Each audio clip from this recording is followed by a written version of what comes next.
तो 9 की न्यूज की शुरुआत कर रहे हैं बहुत बड़ी खबर के साथ। सैफ अली खान पर जो हमला हुआ, इस केस में एक बड़ा अपडेट सामने हुआ।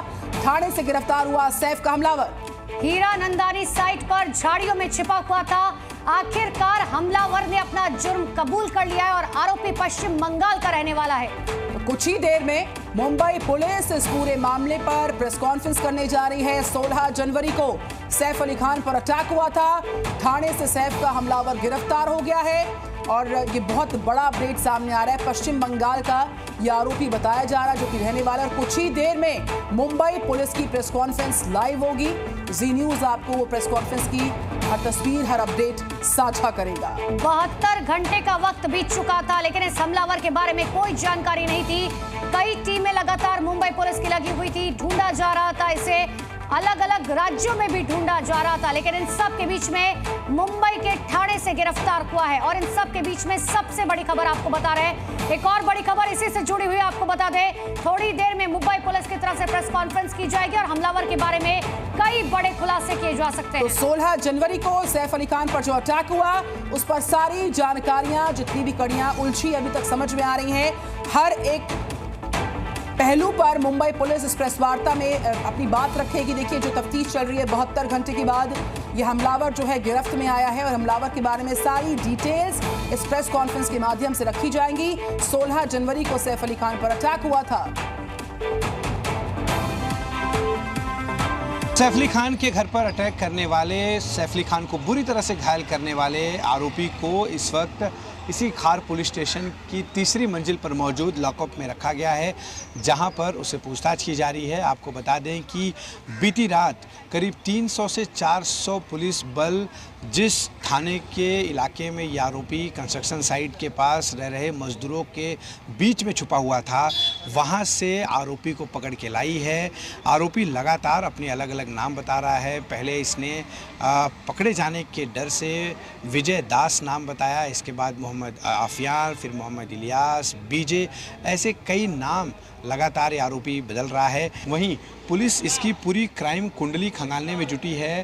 पुलिस को शक है कि इसके पहले भी इसने चोरी की घटनाओं को अंजाम दिया है, जिसको लेकर इसे पूछताछ की जा रही है। हालांकि पूछताछ में इसने इसके पहले किसी भी जो है अपराध में शामिल होने की बात को नकारा है, लेकिन पुलिस तमाम पुलिस स्टेशन की मदद से, साथ ही जो आपराधिक डेटा है पुलिस के पास, उसके आधार पर इसके बारे में जानकारी इकट्ठा कर रही है। फिलहाल यहाँ पर पूछताछ चल रही है। थोड़ी देर में पुलिस अधिकारियों द्वारा आधिकारिक तौर पर प्रेस कॉन्फ्रेंस करके इसकी पकड़े जाने को लेकर, साथ ही इससे जुड़ी जो भी इन्वेस्टिगेशन है उसकी जानकारी साझा करेगी। आपको बता दें कि ये जो है रेस्टोरेंट में, पब में काम भी कर चुका है। अलग अलग नाम बताकर वहाँ पर भी इसने अपनी पहचान छुपाई है। क्या ये पेशेवर चोर है और क्या ये सैफ अली खान के घर पर सिर्फ चोरी के इरादे से गया था, या फिर इसका मकसद कुछ और था जिसके लिए वहाँ पर गया था? क्योंकि इसने चोरी की घटना को अंजाम नहीं दिया, सिर्फ सैफ अली खान पर जानलेवा हमला किया और वहाँ से फरार हो गया। फिलहाल पूछताछ की जा रही है। कैमरा पर्सन नीलेश के साथ अश्विन पांडे, जी मीडिया, मुंबई। इस खबर पर आप अश्विन पांडे की रिपोर्ट देख रहे थे मुंबई से, और हमारे साथ मुंबई से लाइव हैं अश्विन पांडे। Ashwin, good morning. अब पुलिस के शिकंजे में सैफ का हमलावर आ तो चुका है, लेकिन बहुत सारे ऐसे अनसुलझे सवाल हैं जिनके जवाब की दरकार है। प्रेस वार्ता का बेसब्री से इंतजार है। कितनी देर में प्रेस कॉन्फ्रेंस मुंबई पुलिस की? जी देखिए, मैं डीसीपी दफ्तर के बाहर हूँ। इसी डीसीपी दफ्तर में अगले कुछ मिनटों बाद उम्मीद है कि प्रेस कॉन्फ्रेंस की शुरुआत हो जाएगी और यहाँ पर वो जो तमाम सवाल पिछले 4 दिनों से लगातार लोगों के जहन में हैं, उन सवालों के जवाब जो है उम्मीद है मिलेंगे। इसी बांद्रा पुलिस स्टेशन में जो है FIR दर्ज हुई थी, जहाँ पर बांद्रा पुलिस से लेकर पूरी मुंबई पुलिस और 12 क्राइम ब्रांच की जो टीमें हैं वो लगातार इस अपराधी को ढूंढने में लगी हुई थी। और बीती रात 300 से 400 पुलिस कर्मियों का बल थाने के उस जगह पर पहुंचता है, हीरा नंदानी के कंस्ट्रक्शन साइट पर, जहां पर ये मजदूरों के बीच में छिपा हुआ था।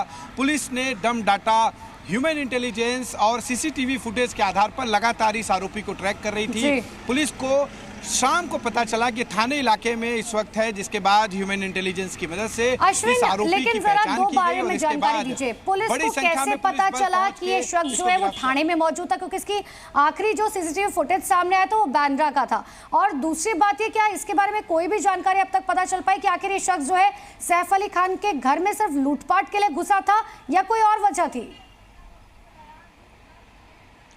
जी देखिए, आपके दोनों सवालों का जवाब देता हूं। डम डाटा के आधार पर, सीसीटीवी कैमरे की फुटेज के आधार पर, साथ ही ह्यूमन इंटेलिजेंस की मदद से इस आरोपी तक पहुंचने में पुलिस कामयाब रही। दादर में इसका जो सीसीटीवी फुटेज में जो इसकी तस्वीरें कैद हुई थी, वहां से इसने सेंट्रल लाइन से ट्रेन पकड़ी थी, थाने की दिशा में गया था। इसके अलावा जो डम डाटा रिकॉर्ड मिला था, उसके आधार पर जो फ़ोन सैफ अली खान के घर के पास एक्टिव था, वही फ़ोन लगातार जहां जहां पे ये सीसीटीवी कैमरे में दिखाई दिया, उन इलाकों में भी वही फ़ोन जो है कंटिन्यू जो है ऑन था। इसी से पुलिस को शक हुआ कि ये जो फ़ोन है, यही फ़ोन आरोपी इस्तेमाल कर रहा है, और लगातार उस फ़ोन के को जो है उसके पाथ को पुलिस जो है लगातार ट्रेस कर रही थी।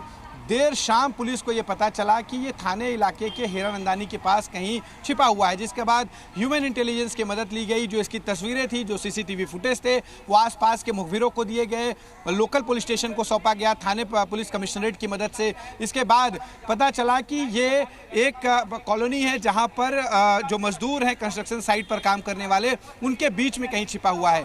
देर रात जब पुलिस को ये इस बात की पुख्ता जानकारी मिल गई कि ये उस जगह पर छिपा है, तब 300 से 400 पुलिस एक साथ वहां पहुंचती है और पूरे इलाके को घेर के इसकी जो है इसे ढूंढने की शुरुआत होती है। क्योंकि जिस तरह से इसने हमला किया था सैफ अली खान पर, जिस ताकत से और जिस एग्रेशन से हमला किया था, जैसा करीना कपूर ने अपने बयान में बताया, उसके आधार पर पुलिस पूरी तरह से सतर्क थी।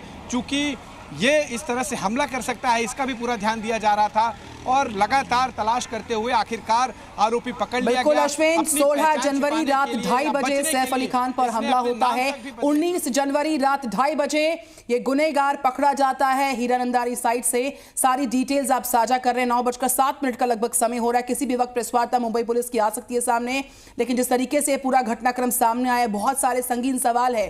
प्रेस कॉन्फ्रेंस का इंतजार लगातार है और बहुत सारी कड़ियां हैं जो यहाँ पर अभी भी उलझी हैं। उनका जवाब हम ढूंढने की कोशिश कर रहे हैं अश्विन पांडे, लेकिन इस बीच मैं लौटूं आपके पास। जो पूरा घटनाक्रम है, देखिए आपको ग्राफिक्स के माध्यम से भी बताएंगे, और अश्विन हम लगातार आपके पास आएंगे, प्रेस कॉन्फ्रेंस के बाद भी आपके पास आएंगे।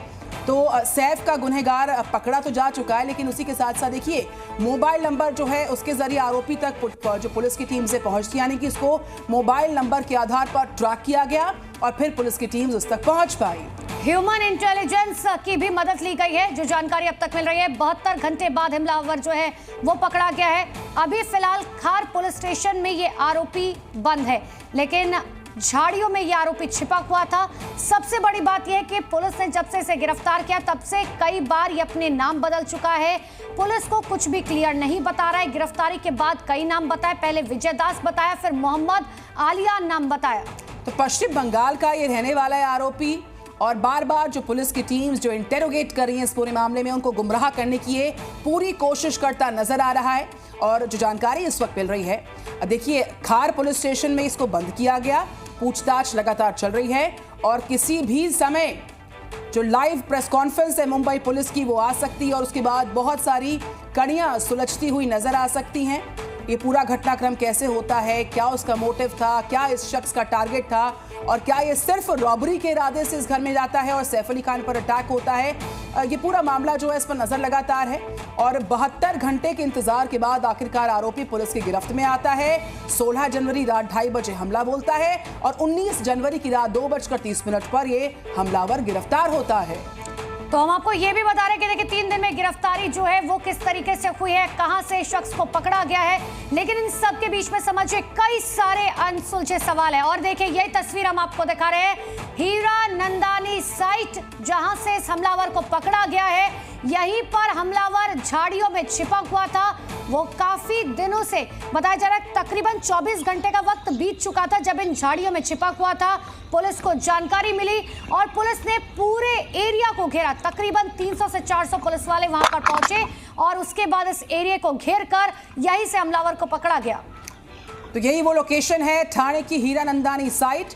हीरानंदानी इलाका, चारों तरफ घनी झाड़ियां हैं और यहीं पर हमलावर छिपा था, जो बार बार पुलिस की टीम्स को गुमराह कर रहा है अपना गलत नाम बताकर।